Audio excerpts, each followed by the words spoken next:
So I wanted to talk about something that's been bugging me the last few days and a little bit less formal than most of my videos. So one of the movies I've been most anticipating going into the fall was The Accountant, because it's directed by Gavin O'Connor, who did Warrior, which I love. And just the general premise, it's the type of movie that I would naturally like. And so I was disappointed when I looked at its Rotten Tomatoes score about a week ago, and it was at 40%. And then I read some of the reviews, and they were really scathing. I mean, you got some 1 out of 4s, C minuses, D pluses, some really negative reviews. And even the positive reviews for it weren't all that positive. So I was getting kind of nervous. And then a reviewer I trust named John Campia, he reviewed it, and he said he really liked it, and he was confused by the Rotten Tomatoes score. Another guy I follow, who's kind of a normal average Joe YouTube guy, except famous on YouTube, Chris Stuckman, he gave it like an A minus or an A, which is a really good score. And so I saw this big disconnect, and then I went to go see the movie. I loved it, which I assumed I would. I'd be pretty easy to please with a movie like this. But my wife, who would be less easy to please with a movie where people are getting shot in the face, she saw it, and she said it might be one of her top 10 favorite movies of all time. And so this really bugged me, and I'm not one to just have conspiracy theories and just like point fingers at Rotten Tomatoes and say they're paid off, that they're a bunch of morons. Rotten Tomatoes is an aggregate of movie reviewers. So professional movie reviewers of a certain readership or viewership submit to be on the webpage, and then they review things on their own place, and then they submit basically a thumbs up or a thumbs down, and then a little sentence summary of the review. And Rotten Tomatoes takes all of that, and then they run it through their algorithm, and you get the Rotten Tomatoes score of number of them that said thumbs up, number that said thumbs down to it. And so just in theory, that's a good mechanism to create a useful tool for us as movie reviewers to determine whether things are good. The problem with this model is if movie reviewers start to get out of touch, professional movie reviewers, because I'm a movie reviewer, I guess, but professionals start to get out of touch with people, and they start to become just kind of these ivory tower people that are just thinking about movies in a way that don't relate to normal people, their function in society and Rotten Tomatoes gets totally lost. And this is what a lot of people have been complaining about for a while, in that, certainly with the DC ones, well, the scores are so low, they just hate DC movies. Well, they don't hate DC movies, they're people that review movies, and DC put out some shady movies, and so they didn't get reviewed very well. But the scores were awfully low. Even Man of Steel, which is much more of a mixed bag for people. Some people love it. I really like it. Even people that don't like Batman v Superman, a lot of them like Man of Steel, and it's still like 55%. So you start going like, why? What is this? What's the disconnect? And finally, we all reach our breaking point where we start to go, something's not right here. And that was me, The Accountant, because I loved this movie, and I don't see where they're coming from. And it's not just that I disagree on whether you give it a thumbs up or a thumbs down. We can have that conversation. I can see where people have criticisms. My problem is what you actually see in the criticisms of the movie. Now, before I start to talk about this, you need to understand that this movie has a CinemaScore of an A. And what that is people that went to go see the movie as they were leaving, basically they're polled, what would you rate this movie? And through that, it got an A. People that saw the trailer and went, I want to go see that, heard the premise and went, I would like to see that, they gave it an A, which means people that saw the trailer liked what was delivered by the movie. It delivered on the promise of the premise and the trailer to the audience themselves. Likewise, I follow a lot of YouTube channels of just people that are like me. I like to comment, subscribe. I'm here to talk movies, so that's what I do. I track down people like me and talk movies with them on their channel. I found one that gave this movie a negative review. And it was like just under the positive. And I found one guy that gave it just positive. So two people that were mixed. One of them went a little under, one a little bit over. But that's it. Nobody trashing it. Most people I've seen on the internet have really liked it or been like, I was really surprised how much I liked this movie. And I can't even tell you why I liked it so much. People have been praising the acting, the presentation of autism. And they've been criticizing it for maybe having too many plot lines. One that doesn't, because you could probably cut off entirely, and for having too many plot twists that maybe don't fit together. Those are the complaints people have had about the movie if you see actual normal moviegoers' response to it. And that's what you see in my review as well. This is what Rotten Tomatoes, their comments, they wrote these, like, here's my blurb that I want that summarizes my thoughts on it. It's like Iron Man if Tony Stark had never stopped selling arms to the bad guys. 0 out of 5. Honestly, as a person that's seen the movie, I have no idea how to interpret that, because that's not what the movie is. The comparison is that Tony Stark is brilliant and this guy's a brilliant accountant. Beyond that, there's no connection to what you actually get in the movie. That summary is useless because it tells you nothing while trying to be clever. There is little depth or novelty to this work's premise of a loner hero with superhuman powers. He doesn't have superhuman powers, so that's weird that they would say that. And there's little novelty to it. He has autism. He can't relate to people, and it's a character study of him trying to connect with people and his loyalty and why he cares about people. That's at the center of this. That's very much novelty. And at the core of it, it's not that he's a loner. That's like central to the idea of the movie. He's not a loner. He's trying to connect with people, and the people he connects with, he really connects with them. There's nothing loner about him. So this is a total misrepresentation of what the movie is, and at the core of it, it's like all novelty. It's an extremely novel premise for a movie, and that's what they like. That's an odd statement that does not mesh with what the movie actually is. That seems to be like a common theme in a bunch of these, is that the review makes a statement that doesn't connect with what the movie actually is. Here's two more of them. A noisy, disjointed financial thriller that sets up Affleck and Simmons as competitors, but fails to unite their plot strands into anything resembling action thrills. That's not what the movie is. They're not competitors. They're not out to get each other. That's not at all what the movie actually is. There's an investigation, but it's not at all competitors. That does not represent anything that is actually in this movie. And even the way that their characters interact and are tied to one another is not that. That is just a misrepresentation of what the movie is, and an evaluation that seems a little bit like they watched the trailer, assumed a bunch of things, and then wrote the review. Affleck plays a math whiz whose position on the autism spectrum allegedly makes him a perfect assassin.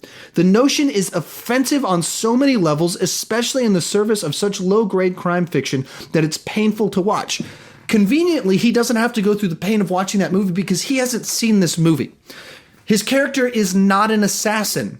That is not what his character is. His character has fighting skills, shooting skills. He can do those things. And when is put in situations where he has to kill people, he's okay with that. But unless I'm missing something entirely about this movie, he's in no way an assassin. That is not the plot of this movie. That is not his character. And the reason that he's good at killing people, as presented in the movie, is not because he has autism. That has nothing to do with it. It has to do with the way he was raised, which was because of his autism. But it was not that he has autism and that makes people killers. That is not presented in this movie at all. That is not an idea in this movie. That is a very inaccurate representation entirely. And he's not an assassin in the movie. Like, you can't just say he's an assassin because he shoots people. That's not the definition of an assassin.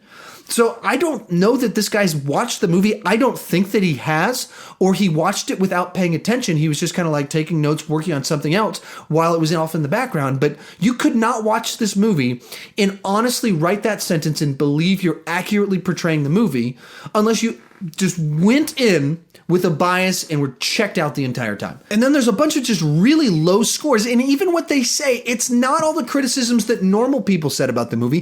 It's this other stuff. So I'm going to read off a bunch of these real quick and the low score they gave it. But this is what it says. The accountant wants to be a thriller, a shoot 'em up, a sensitive argument for neurodiversity all at once. What it actually is stupid. 1.5 out of 5. Not surprisingly, in a shoot 'em up with a huge body count, nothing escapes unmarked, even the actors' reputations. 1.5 out of 4. Poorly conceived and woefully executed, almost on par with Affleck's notorious bomb, Geely. 0.5 out of 4. Cinema score of an A, and this guy's saying it's on Geely level of bad. What is this, shrieks the film's villain, John Lithgow, bringing on full ham Lithgowness. At the unfortunate moment in the laughably bad The Accountant, you'll know exactly how he feels. 1 out of 5. And then the most blatant disconnect with that A CinemaScore. Whoever cut that theatrical trailer should be given an Oscar. They have made a confused, frustratingly muddled picture look coherent. 1.5 out of 4. I mean, just you read those, and none of them are hitting on the too many plot twists that don't make sense. They're not saying any of the things that I would say would be legitimate criticism. They're just saying it's a mess. Oh, we've seen this before. It's a stupid premise. It's ill-conceived. Oh, this assassin thing. This is offensive. They're saying like very general statements that don't really connect with the movie, don't line up with what people are actually saying that I believe have actually seen the movie. They're just saying muddled, middle of the ground stuff. And even the good reviews, if you look at it, they're not all that good. They're like very, I guess I recommend seeing it. And you read their synopsis, and once again, it doesn't sound like what everyone else is saying that I believe has actually seen it. That's a problem. Because there's an enormous gap between what normal moviegoers are experiencing when they see this movie, which is an A CinemaScore, great acting, great well-choreographed fight scenes, an interesting premise, but maybe too many plot lines, and what these critics are seeing, which is just a muddled message, it's stupid, it's an offensive, and he's an assassin that kills people, and he's like Iron Man except he never got better, and you're just reading these statements that don't reflect the movie. And so it makes me go, I honestly don't believe that a bunch of these people have seen the movie. So that my problem with all of this is that I do this. I make these videos so that I can talk with people about movies and have an educated conversation. And so I articulate my thoughts, my feelings, but I want to be able to talk with you about movies, and let's talk like normal people. The problem here is I'm reading these comments that they're making about this movie, and I have no conversation to have with them about the movie. Because either they're thinking on such a bizarre level, they're criticizing it in such a snooty way, they haven't seen the movie, or they watched it and didn't understand it, or simplified it, or overcomplicated it, and they're making statements that I can't even respond to. He's not presented as his autism making him a perfect assassin, so that's wrong. Your review is wrong. Objectively, you are not making statements about it that are true, so even though you didn't like it, that doesn't mean anything based off your statement. I can't comment on it. I just read it and I go, what? What? It's like Iron Man? No, it's not like Iron Man. And that's the disconnect. If I don't relate to, connect with their review in any way, or understand where they're coming from, or their metaphors, or their cleverness at all, their role is useless. It's useless in society. And I think that's kind of where we're getting, is that instead of professionals telling us what we should like and how we should like it and how we should think about things that are out of touch with normal people and can't even communicate with us, like, I know they like Marvel movies, so I'm going to review The Accountant like it's a Marvel movie. It's like Iron Man, except he's never turned good. Get it? No, I don't, because you're out of touch with me and you don't understand this movie. You don't understand what people like, and I don't know if you've seen the movie. That's a problem. And it's very much the nature of culture right now that the technology has given everyone a voice, everyone a megaphone. And so you can get on YouTube and do what I'm doing right now and find a group of people that you can talk movies with and actually help one another in deciding whether you like movies and communicate with them, where people just like you can actually have a voice and review things in a manner that's useful. And you can actually talk with them. And then you've got all of these professional reviewers outside of the whole conversation. They don't know where people are at. They don't understand what actually is enjoyable, and they're trying to talk to us. And there's such a gigantic gap between them and us that they're just totally out of the conversation. If you don't like this movie, that's fine. Don't say it's because it's offensive that a person with autism would be the perfect assassin, because that has nothing to do with the movie. Don't say it's because it's like Iron Man if he was still an arms dealer. That has nothing to do with this movie. And if you can't talk to people and communicate your ideas in a way that is clear, concise, and to the point, you probably shouldn't be a professional movie reviewer. But that's why I think YouTube is going to make them totally obsolete. This is why printed medium is going to be becoming obsolete, because it's a bunch of people out of touch, where we're in a point of society and a point in culture where the common person has a voice and the professionals aren't in touch with any of that at all, and it's driving most of us insane. And you're seeing that on Rotten Tomatoes. You're seeing the gigantic disconnect, and maybe this is my breaking point. Maybe I'm totally wrong, and or maybe this really is you're starting to see it. There's out of touch film reviewers that don't know how to connect with normal people, And that's why you're seeing the rise of the Jeremy Johns and the Chris Stuckmans that love movies, can articulate thoughts on movies, but they're one of us. They feel like a totally normal person that you know in real life. They just happen to make their living doing what I'm doing right now, talking movies on YouTube. So what do you think? Is Rotten Tomatoes becoming obsolete? What do you think the problem is? Why is Rotten Tomatoes seeming to get more and more out of touch as time goes on? Please tell me in the comment section, because I don't want to just talk about movies. I want to talk about movies with you. That's literally why I do this. And why don't you just go to other comment sections? I want to be a part of a conversation and starting conversations with you. So comment below. If you're new to my channel and you've never clicked that subscribe button, please consider clicking that subscribe button. I review a lot of TV and movies, but really I like to do pieces like this where I just talk about movies and the way we view movies on a much grander level. Thank you so much for watching.